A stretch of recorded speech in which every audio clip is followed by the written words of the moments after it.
এবার নুসরাত ফারিয়ার গ্রেপ্তার নিয়ে উদ্বেগ জানিয়েছেন ব্রিটিশ সাংবাদিক ডেভিড বার্গম্যান।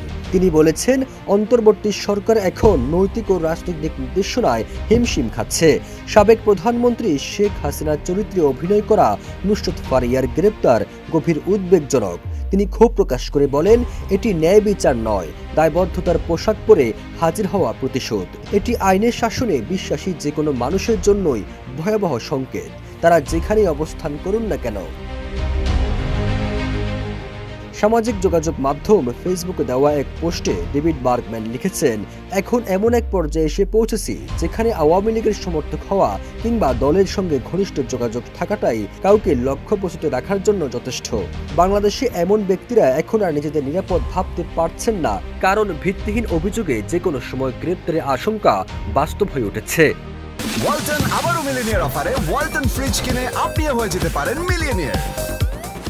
ডেভিড বার্গম্যান আরও বলেন, দেশের নতুন তথাকথিত সিভিল সোসাইটি এখন আর সুবিচার বা ন্যায্য প্রক্রিয়া নিয়ে মাথা কামায় না। তারা প্রতিশোধ নেওয়ার মনোভাবেই ব্যস্ত। মৌলিক মানবাধিকার রক্ষার জন্য আর কোনো বড় শক্তিও অবশিষ্ট নেই।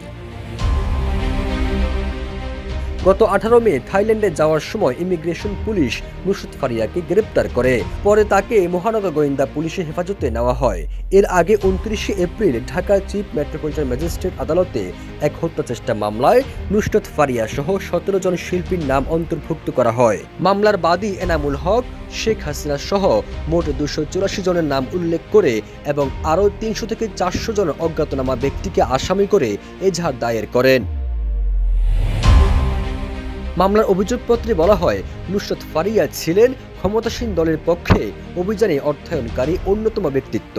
তার সঙ্গে এই মামলায় রয়েছে অভিনেত্রী অপু বিশ্বাস, নিপুণ আক্তার, আসনা হাবিব ভাবনা, জায়েদ খান, সুবর্ণা মোস্তফা, রোকেয়া প্রাচী, সুহানা সাবা, মেহের আফরোজ শাওন, জ্যোতিকা জ্যোতি, সাইমন সাদিক ও আজিজুল হাকিম। সবুজ আলম, ইত্তেফাক।